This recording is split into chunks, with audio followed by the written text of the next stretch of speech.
so very much. So colleagues, we will now move on to the homelessness briefing. At least we're going to tackle two pieces of that homelessness briefing. Then we're going to go into executive session, and we may have an update toward the end of our meeting, of our general meeting. I also would like to call your attention to some communications we've gotten this morning. There's some additional materials for our executive session that have been emailed out. So if you would take a look at that before we retire to executive session. Welcome, Ms. Gray. Good morning. Diana Gray, Homeless Strategy Officer. So we have two portions of the briefing this morning before executive session. One will be on the HEAL initiative and the preliminary prioritization of encampments for targeting HEAL resources. The other one is on the homeless management information system, and that will be provided by our partners at ECHO, which is the Ending Community Homelessness Coalition. I think this is really critical. This will be largely an introductory briefing intended to frame the system as it exists today and what some of our opportunities are for improving it and strengthening it. I think as Council has made historic investments in homelessness, we all know that it is more than ever really important that we're able to track our outcomes and make sure that we're functioning well. So I'm not sure if we've got our folks from ECHO on the line yet, but they should be dialing in any moment now. I will leave them in their good hands. Wonderful. Thank you very much. Thank you for being with us, Ms. Gray, and for all of your work. CTM, do we have our Sure, ECHO? yes, ma'am, we have a few attendees on the line, and I'll move them over. And wonderful, very thank quickly. you. And colleagues, we have a short time frame for this portion of the meeting. We've reserved about 10 minutes only, 10 to 15 minutes only, and both our speakers and our committee have a tight time frame, so we're going to take them up first. So welcome, Sarah and Akram from ECHO. I will turn it over to you. So we'll let them do their presentation, and then we'll have about 5 minutes for questions. Wonderful. Can you hear me? Yes, we sure can. Wonderful. I'm Sarah Dzinski, Vice President of Quality Assurance at ECHO, and I have here with me today Akram Al-Turk, the Director of Research and Evaluation, and Whitney Bright, the HMIS Director. Today's presentation, we're going to give a very brief overview of HMIS, the system itself, universal data elements, system performance measures, and then we're going to take the remainder of the time to briefly share the homeless response system dashboard with you with a very brief presentation. With that, I'll turn it over to Whitney to begin the HMIS overview. Akram, are you able to advance the slide? Yeah, just say next slide. I'll do that for you. Okay. Yeah, can you go to, perfect. Thank you very much. So good morning. So we're going to talk briefly about the Homeless Management Information System, so our HMIS system. This is all local information that is put into the system through case managers, shelter staff, outreach workers, putting in data, client level data into the system about our folks experiencing homelessness. This is historical data that we are able to look at and refer back to over the years, getting into the system performance measures, which is on the next slide, which you don't have to go to quite yet. We look back at our data within the HMIS system for the system performance measures. There are specific data elements, if you'll go to the next slide, we call them UDEs, or universal data elements. These are data elements that are collected on each and every client. These are also data elements that can be and are encouraged to be updated as things change with our clients. There are also what we call program-specific data elements, and those are also required. They get into health insurance, non-cash benefits such as SNAP and TANF, and a few other things as well. If you can go to the next slide, please. So I'm going to speak incredibly briefly about these system performance measures. There are 7 in total, but we only look at 6. Length of time person remains homeless, and I won't read all these out to you as you can see the slides on the screen. But these system performance measures are also impacted and within our community dashboard, in which Akram and Sarah are going to be demonstrating for you guys in a little bit. Since we're short on time, I'm going to go ahead and let Akram show you our dashboard. Next slide.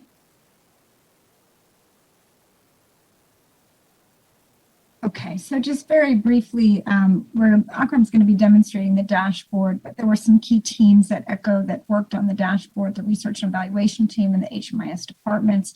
We worked with key partners, service providers, City of Austin, advocates with lived expertise to put out this public-facing dashboard that uses our HMIS data. We look at system performance, identify areas for improvement in terms of performance, system flow, equity.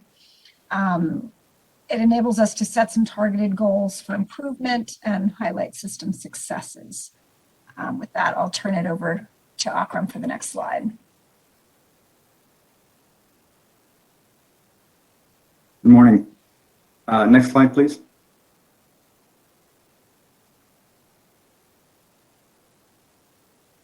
So as Sarah mentioned, and Whitney, we have ECHO is now hosting a public-facing dashboard on our website that provides data and context from the homelessness response system.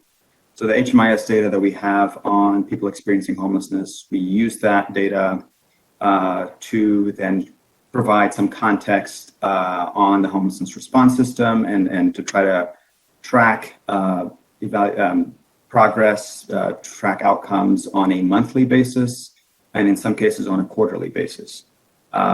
So next slide, please. Let me go through. So just wanted to give you a high-level overview of the indicators that we are tracking right now on our dashboard. And just to give you a sense of what we're trying to do is we're trying to answer a number of different questions. And the first is, what does system capacity look like? And how many people are actually moving into permanent housing units on a regular basis? So that's really the first set of indicators that we have. And in this case, we are tracking system capacity by looking at the number of beds that each project and each agency or organization in the system has capacity for. And then we're also tracking the actual number of people who are moving into permanent housing units. That's through either rapid rehousing, which is the short-term permanent housing intervention, or permanent supportive housing, which is a longer-term supportive housing intervention. The second set of indicators here are related to system overview, just giving us a sense of, at a very high level, how is the system doing? Here we're tracking things like the number of people that are enrolling in all of the different types of programs in the homelessness response system. We're also interested in looking at the number of new people that are enrolling in these programs to get a sense of how many people are experiencing homelessness for the first time, because that's an important indicator to track. The third bullet point under this section, system overview, is you'll notice here the number of people experiencing sheltered and unsheltered homelessness. This is typically what we do with a point in time count on a yearly basis, but we think it's important to now start tracking this based on our estimates of HMIS data, this on a more regular basis on a monthly basis. And then a very important performance indicator that we track to really assess long-term housing stability is the number of people, or the proportion of people who exit the system to permanent housing that return to homelessness. And so we're tracking that as well. And then the third set of questions we're asking all have to do with, and indicators that we're looking at all have to do with system flow. Essentially, we're looking at the efficiency of the system for folks who are being housed in permanent housing program like rapid rehousing or permanent supportive housing, they often go through our coordinated entry system and the coordinated entry process. They take a coordinated assessment, but then they get a program referral, then they enroll in a program, and then they actually move into a housing unit. And so we are looking at the length of time between each of these steps, really to assess, if there are bottlenecks in the system that we should be looking at a system-wide level. So that's a quick overview of what's in the dashboard. I don't know if we have time to preview some of these in the dashboard itself. I'm happy to, if I can share my screen. If not, we can do that at a later time. I just wanted to do a time check with folks before moving on. Why don't we take a few questions? I know you have a time frame, a time crunch as well. So, and we did have to start a little late. So why don't we pause here? This is great information. Let's pause here and take questions. And if we have a few minutes before 11, it would be great to see those snapshots. Colleagues, what questions do you have for our presenters from ECHO? Can you see me, Kathy? I cannot. Now I can. I have a very Councilmember quick Kitchen. question.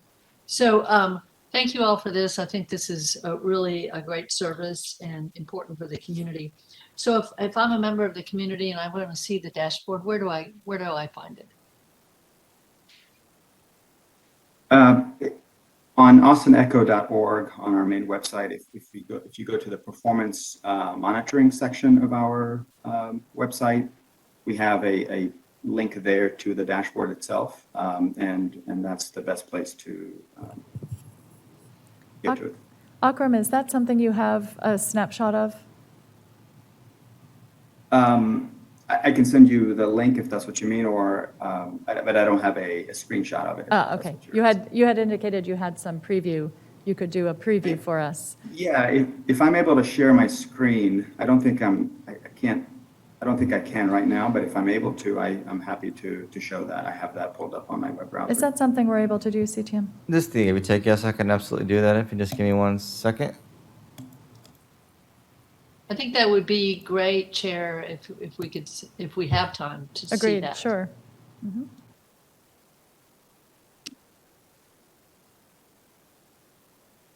Mr. Akram, you should have privileges now. Okay. Do you see my screen now? Yes, we sure can. Okay, great. So again, from our main website, we have a leading system change button here at the top, and then performance monitoring link from the drop-down menu. And then here we have a button to the dashboard. We provide a little bit of context for the dashboard here, and then you can go to it directly from this page. And so this landing page has a little bit about capacity and move-ins. These are some of the main indicators that we're tracking. And again, I can show a few things here if we have time, but I'll leave that to you all. Maybe you could speak to how interactive it is. Sure. So one of the, you can see here that on the top panel that this is tracking capacity over time. And here, this is the number of beds for each of the different program types we have in the system. Emergency shelter, permanent supportive housing, rapid rehousing. You can click on one of these to see, for example, here you can see that there has been an increase in the number of beds available for rapid rehousing in the last year or so. And one of the things that we're excited about is that we are now starting to track this on a quarterly basis rather than a yearly basis. That's typically how we've done it in the past. We are now reaching out to service providers directly to get their capacity numbers on a quarterly basis so we can see those changes more frequently. Here in the bottom panel, you can see the number of people who are moving into rapid rehousing in blue and permanent supportive housing in orange over time. One of the things that we're really interested in is, are more people moving into these programs than they were in the past?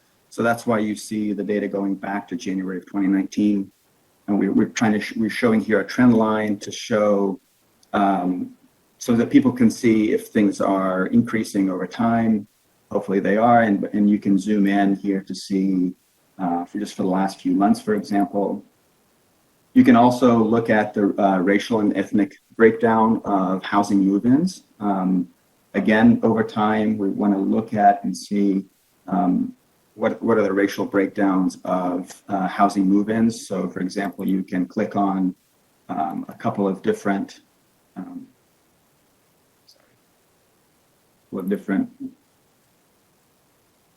racial groups, and just to see those changes over time. You can zoom in if you'd like to see those changes over time as well. One other thing I'll show really quickly is there are details now on system capacity that we're showing here. You can, for example, see the number of beds that are available by program and by agency in our homelessness response system. You can filter that out. For example, if you want to look at the number of permanent supportive housing beds that each agency that provides PSH is able to provide, and you can do that with this table here.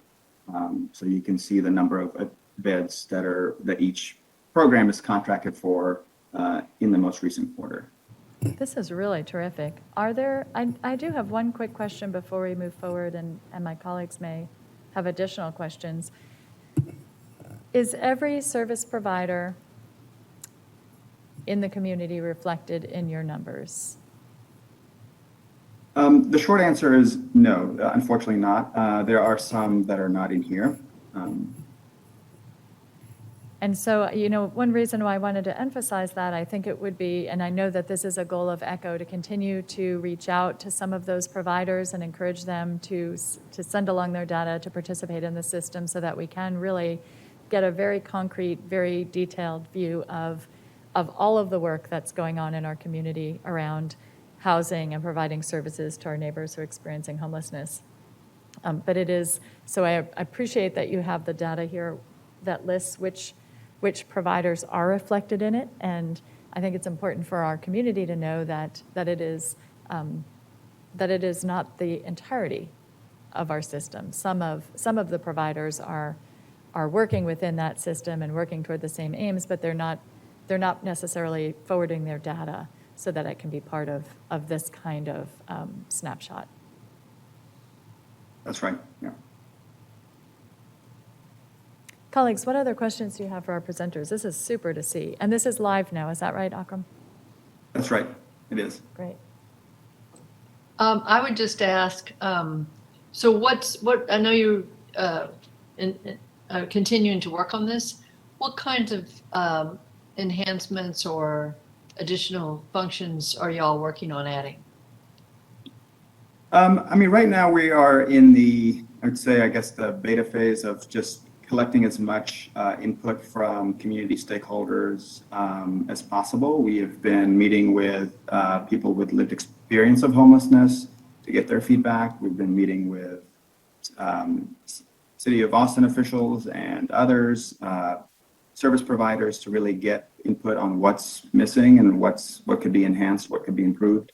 So we are very much open to your feedback. If you want to take some time to play around with the dashboard and then kind of give us your feedback on that, we'd love to hear that. One of the things that we are thinking about long term is, and this in some ways might be more for internal purposes, but some of these pieces may be on an external public facing dashboard, is to look at some of these measures by program and by agency. And so that's one thing that we're considering. We need to have some conversations internally before we do that. But those are some of the things that we're thinking about long term. And I think that one of the things that I think you may have been working on, I'm not sure, you may have done this already, but the ability to also stratify by gender. That's right. Yes. Right now we do stratify, or we have breakdowns by race, ethnicity, age groups, household types, and gender breakdown as well for a lot of these measures that we have. One feature very quickly that I want to point out is the housing move-in details. This is for people who really want to get into the weeds of the number of people who are moving into permanent housing. It's very interactive, so you could, for example, see the gender distribution here of people who are moving into rapid rehousing and PSH. You can also see some other breakdowns as well. But we'd like to make that a gender breakdown we'd like to add those to our other features as well. So. That's great. I think it's important to be able to tell, to be able to see what's happening with women in our community who are homeless. Great. Well, thank you so very much. This is really exciting work, and we'll look forward to continuing to see how it evolves and providing feedback. Thank you for soliciting it, for soliciting that feedback. Great. Well, thank you to our ECHO presenters. I'm sorry. Oh, no, I was saying just no problem. So we will now, colleagues, turn to our HEAL briefing, which is going to be indeed brief, and then because we do need to move into executive session, and we do have some decisions to make on that front. Welcome back, Ms. Gray. Thank you, Chair. If we could bring up the presentation.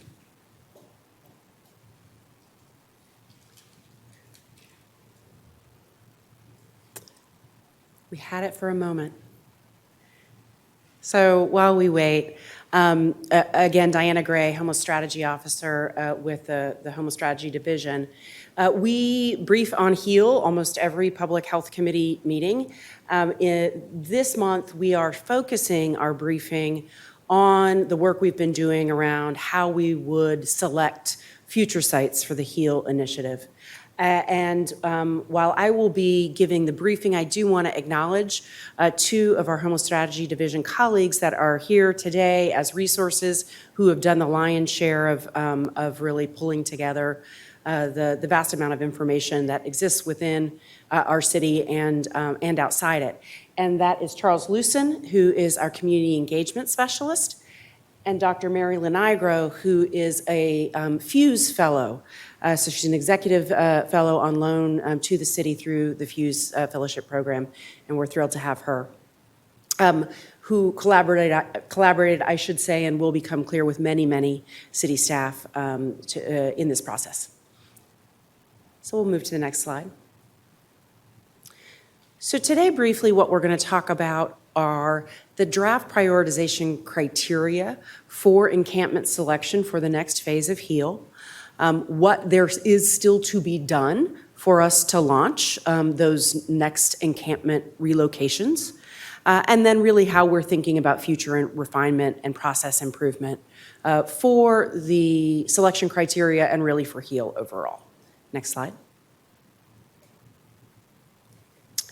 As you know, Council adopted the HEAL initiative in February of this year with a goal of resolving existing campsites through non-enforcement means, but by offering direct access to shelter and, importantly, to permanent housing resources.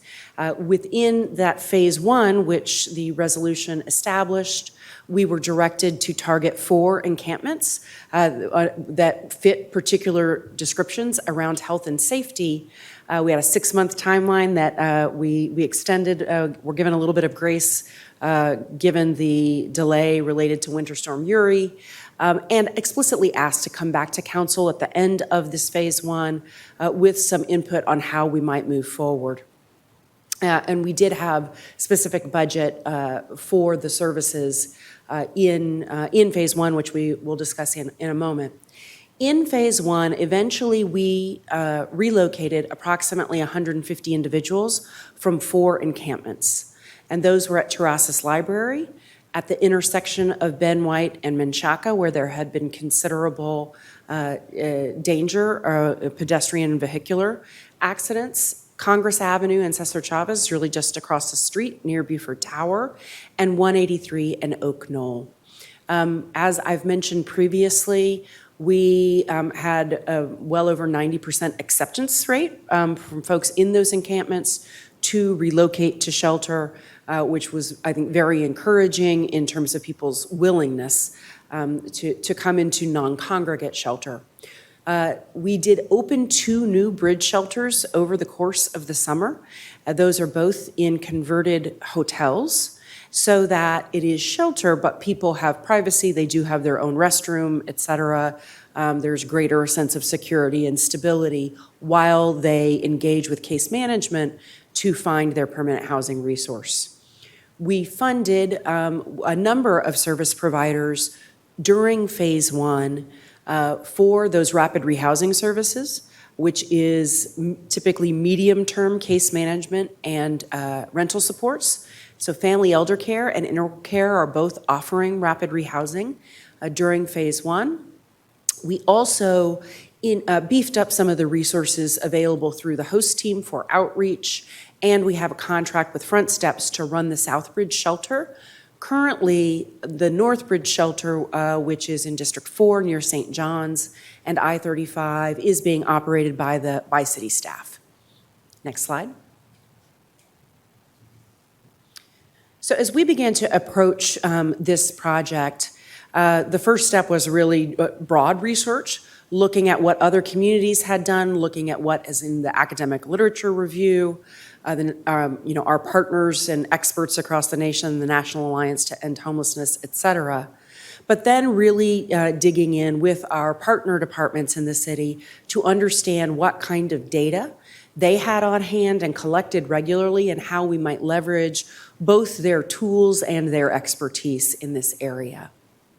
And so Dr. Lenigro and Charles spearheaded that effort and culminated it with a series of meetings with members of those departments from late August through late September, and then multiple follow-up meetings to clarify and understand the tools that were being utilized. Next slide. We talk a lot about how many departments at the City of Austin touch the issue of homelessness. And I think this project really has underscored that. We had 10 departments outside of Austin Public Health and the Homeless Strategy Division that were gathering specific information about encampments or the individuals in them. And so just as a visual, I've included the city org chart here and highlighted the various departments that had some tools or some processes that aided us in this assessment. Next slide. While we have data collected across departments, you can imagine that they have all developed their own tools for their own purposes and missions. And so what that means is that typically the data is collected on a unique platform, on a technology platform that may not be utilized by other departments. And while there is some sharing between departments, very often that data is only available to that department. They certainly have been willing to share with us, but it's something that we'll be looking at in the future.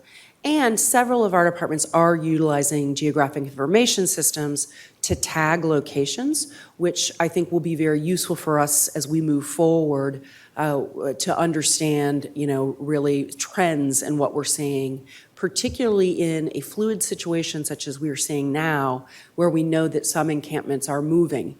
People are moving from existing encampments and creating new ones in some cases.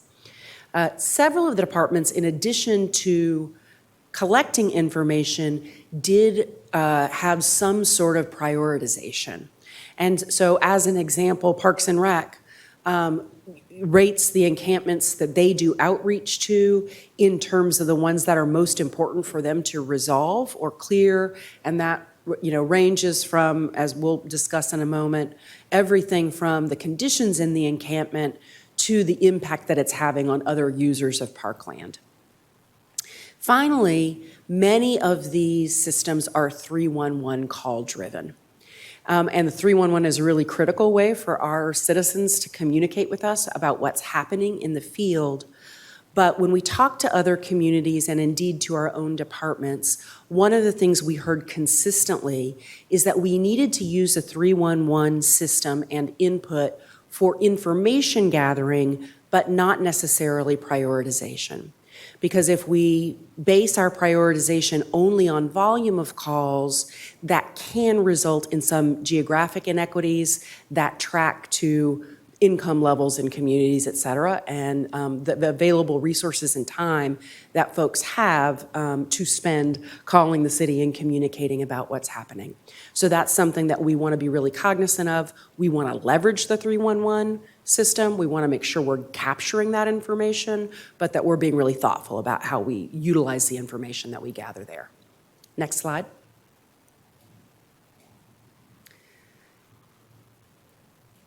So I am not going to go through these one by one, but this gives something of a summary or a snapshot of the different functionality of the tools and information that are being gathered by our various departments.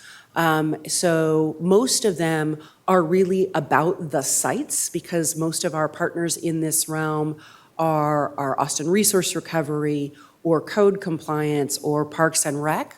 But of course, our host team, which is the Homeless Outreach Street team, gathers individual level data about the individuals in those encampments and can offer more nuanced information about the conditions there and the situation that people find themselves in. And so, again, we look at the primary referral sources, 311, 911 in some cases, and then some of our departments do have dedicated staff that do outreach to encampments or monitor those spaces. And so some of those staff are directly inputting into the systems, not driven by a request from a citizen or another department.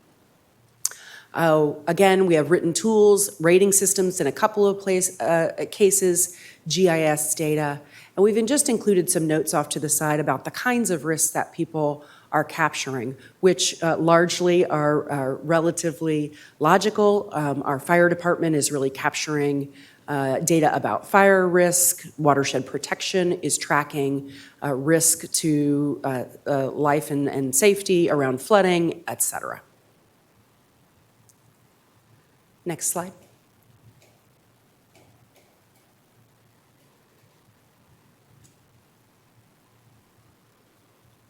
Slide doesn't want to advance. Is it keep going?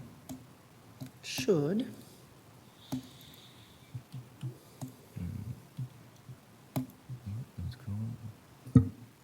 Go back a couple slides. I think it caught up with you.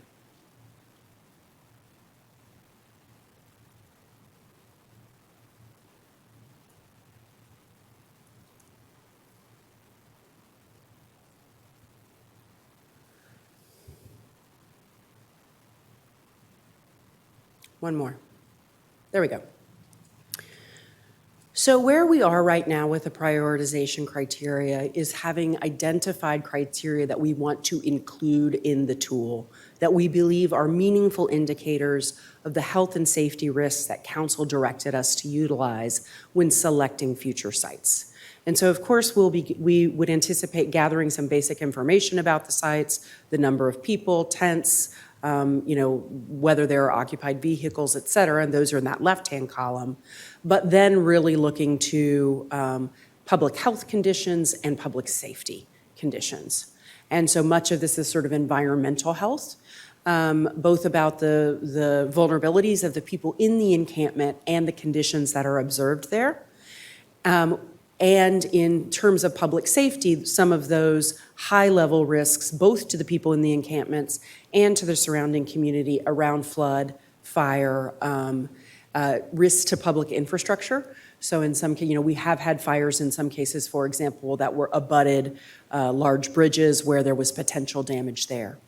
The other thing that is included here that I think is of interest is that as we talk to our departmental partners, one of the things they spoke to was their ability to access sites. So, that when we have, for example, an encampment that is in the woods or, quite removed, it's very difficult for Austin Resource Recovery, for example, to get in there and do cleanup. And that in and of itself then promotes the accumulation of refuse over time, which leads to a host of other health and safety concerns, as an example. And then really just from a pure health standpoint, our community health paramedics that are part of our host team, interact with these encampments daily, and the question about whether, how far afield some of these encampments are our community health paramedics able to reach them should people need services? And so I'm sure you guys will have many questions about those, but this is our starting point. Let's go on to the next slide. We have not yet applied these, and so where we are now is needing to assign a preliminary point value to these items. We have sort of a mock-up of a basic mobile tool that can be utilized, and then we want to beta test this in some of the encampments that have been identified by across departments as likely high priority encampments where conditions are very concerning. And I'll tell you how we have gotten to sort of that short list of encampments we intend to beta test in a moment. And once we have done that, we'd like to do that in 6 to 10 encampments. Certainly we would anticipate refining the tool a bit for this next phase. Let's go to the next slide. So our staff asked the 10 partner departments to give each of them to give their top 5 encampments that were of concern from their perspective, acknowledging that each of them were bringing their own perspective and the values and missions of their department. But what we certainly saw was that there was a lot of overlap in terms of the encampments that were of concern. So this map shows just generally the location of some of those encampments, and you'll see in some of those cases we had encampments that were in the top 5 for at least 4 departments. And so those would be where we would like to start beta testing the tool. We know that we will eventually want to be assessing all encampments that we hear about, but given the sheer number of encampments across the community, we think that this is a reasonable way for us to start to differentiate between those higher priority encampments, refine the tool, and then roll it out as it is improved over time. Next slide. So acknowledging that in this next phase, we intend to utilize I think, a powerful but relatively simple mobile tool for the assessments. We know that there's a lot of opportunity and a lot of options in front of us in terms of how we could utilize a tool like this and potentially integrate it into, for example, the software that our outreach teams are using. So Host has its own technology platform. We could conceivably add, members to those teams that integrated this interface into the tools that they're already using. We will want to regularly update. I think that whether that's quarterly or twice a year, we'll have to see what the rhythm looks like in terms of both how the tool is functioning and how many encampments we're targeting through HEAL, under what timeline, have regular opportunities to pause and say, is this doing what we want it to? Importantly, is it targeting encampments in a way that is equitable?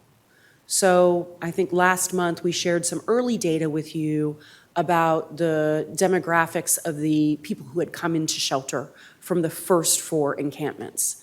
Our numbers were a little below, but close to, for example, the percentage of African Americans that we know experience homelessness, but we want to be really certain, given that this is really robust housing resource we're bringing to the table, that we are addressing and not reinforcing inequities in the system. We would certainly like to understand how we can make best use of GIS functionality and then just generally continue to refine the tool. Next slide. So in terms of moving toward HEAL Phase 2, our immediate next steps involve, we are in the hiring process in the division generally, thanks to the new positions that were approved in the fiscal year 22 budget. And so we are in that process, are not fully hired up yet, but are working with HRD on that front.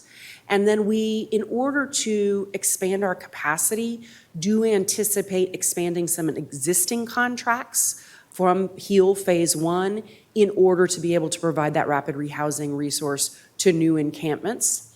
But we are not going to stop there. We do anticipate soliciting for additional rapid rehousing providers under the $6 million that council appropriated or approved during the fiscal year 22 budget direction explicitly for the HEAL initiative.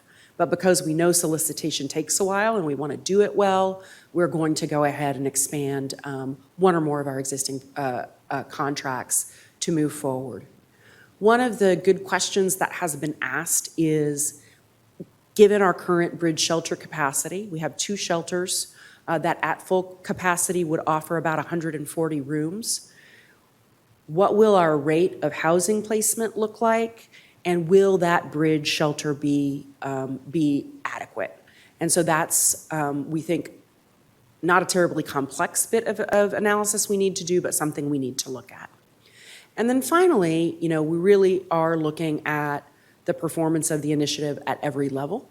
We want to continue to track the acceptance of people to move into shelter and housing, to track the time it takes them to get enrolled into programs and how long it takes them, to be placed into housing.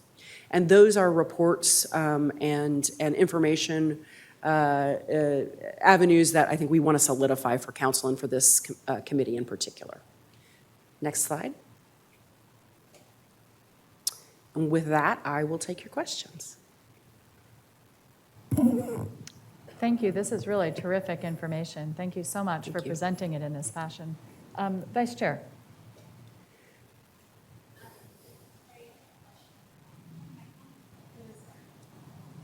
Okay, there it is. Perfect.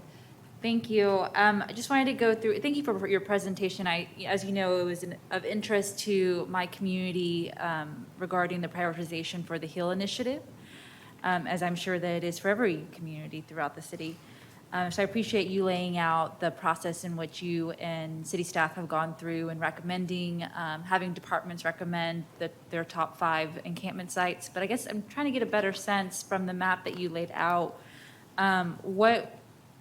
What sites are you, because I see the bigger circles that have multiple departmental recommendations, but what does that actually mean? Are you suggesting that those, can you give us a sense of which sites will be included in HEAL? Thank you, Councilmember, and I think I could have been more clear. So we are not yet at a point where we are recommending sites, because we want to make sure that this sort of list of sites that departments have suggested we look at as priorities track to the health and safety criteria that we're establishing, right? And see where they fall. And so that is the next step, is to go through this beta of testing the tool and looking really at, we have so many sites across the city. The need is so great. How do we determine which ones we prioritize? And so we anticipate over the remainder of this month determining which sites would be prioritized for the next phase. And then as with phase 1, we are not typically naming those sites because it has, some perverse sort of impact of potentially having people move to places that are not safe for them in order to secure housing. And so we want to be communicating with our council members, and we'll certainly do that as we have sites that are emerging.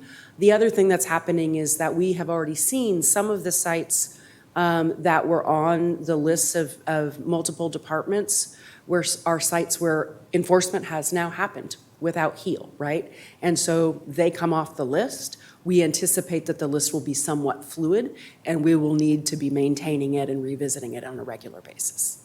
Okay, so with that, will y'all also be considering the size of the encampment? Because I know that we want to be equitable in our response, and we want to ensure that we are showing progress in all parts of our city.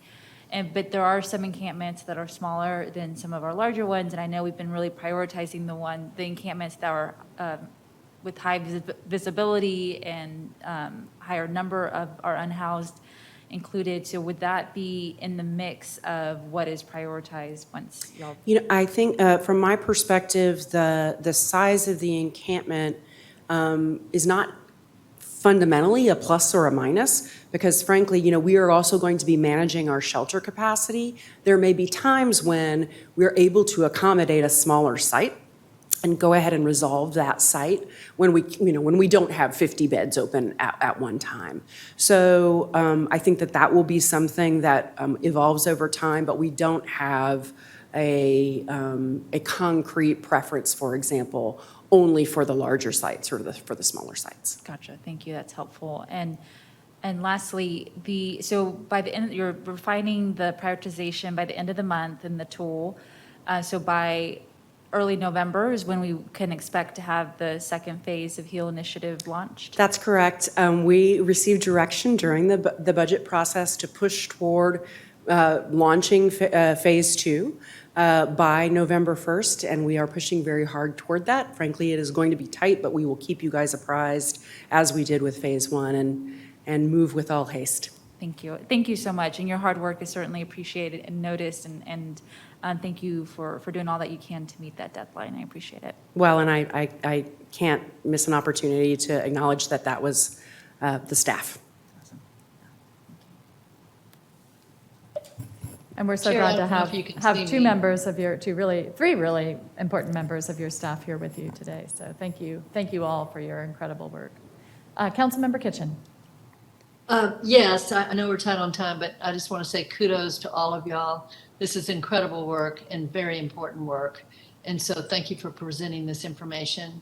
I think Councilmember Fuentes asked a lot of my questions, so that's very helpful. I'm going to do one little placeholder that I don't expect you guys to answer now. It is not the first priority in this process, but at some point I'd like to hear back on y'all's what you're encountering in terms of the use of the public space afterwards. You know, that's one part of HEAL is you know, taking a look at those particular locations and the potential for addressing those locations in one way or another. So, for example, enhancing pedestrian and bike and other access in the Ben White area. So again, I don't expect you to answer that right now, but I think that over time it would be useful to, you know, engage the community, engage our departments, perhaps engage others on actually enhancing the use of these spaces. So, but again, I really appreciate what you've presented so far. I want to say thank you for keeping your eye on that November 1st target. I know that you guys will do that as much as you possibly can, and so I appreciate that. Thank you, Councilmember.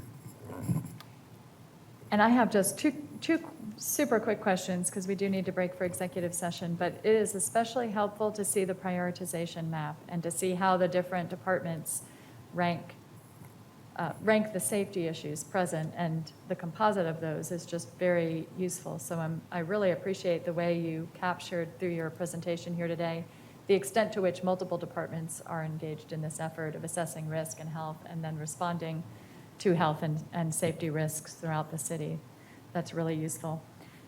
Quickly, I noticed on one of your slides it talks about Northbridge being partial HEAL. What is the other part of it reserved for? So it is currently only occupied by participants in HEAL, but when we opened Northbridge in response to council setting aside of resources after the passage of Prop B to create additional crisis capacity, it allowed us to complete the HEAL initiative in the timeline we were given. However, we have, with Southbridge, we said we're really setting this aside only for HEAL. We do anticipate using Northbridge in a combination of ways. So setting aside rooms there for people who are in the HEAL initiative, and eventually we're talking with ECHO right now about allowing the set aside of some rooms for people who are coming through the more traditional process of someone who might be unsheltered but is at the top of the permanent supportive housing list, and would allow case managers to bring them off the streets, to have them in a stable place while they got them into housing. And I think that's even more critical now as we know that people are being more frequently displaced. In the shorter term, we also are planning on, we are demobilizing the final Pro Lodge by the end of this month. We think that the vast majority of the 50 or so people who remain there will have somewhere to go, either be housed or have another temporary situation available to them.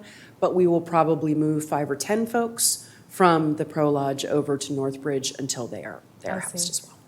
And when you talk about the numbers or the extent to which individuals are being displaced, I assume part of that connection is they are rising to the top of the list for housing, and if those case managers don't know where to find them, That's they correct. That's they correct. may be unable to. In those And cases so that's where, one of the real challenges of individuals being displaced at this point. that's right. I'm sorry, I didn't mean to talk No, over that's you. correct. That's correct.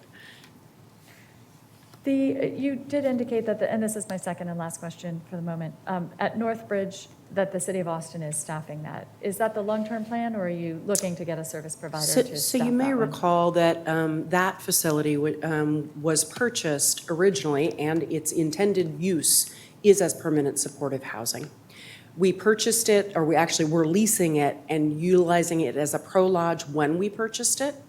And so our plan is still likely to issue a request for proposals for a developer operator to take ownership of that and to handle the renovation.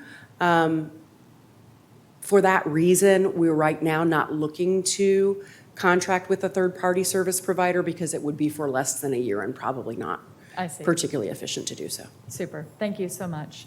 So I know, Ms. Gray, we had talked about potentially getting a briefing, a short briefing on the work that you're doing to craft a spending plan. My assumption, based on the time, is that we're really not going to have time for that today, and I apologize. That's fine. What we'll do instead is break into executive session and handle that portion of the meeting, and I think Councilmember Kitchen and I may talk with you about whether there's an opportunity to present some of that information at our upcoming council work session. We'd be happy to. So, Thank you. Anyway, again, thank you to all of you in the Homeless Strategy Office. I think you're one of the busiest offices right here at the city right now, and thank you for the tremendous work that you're doing. Thank you.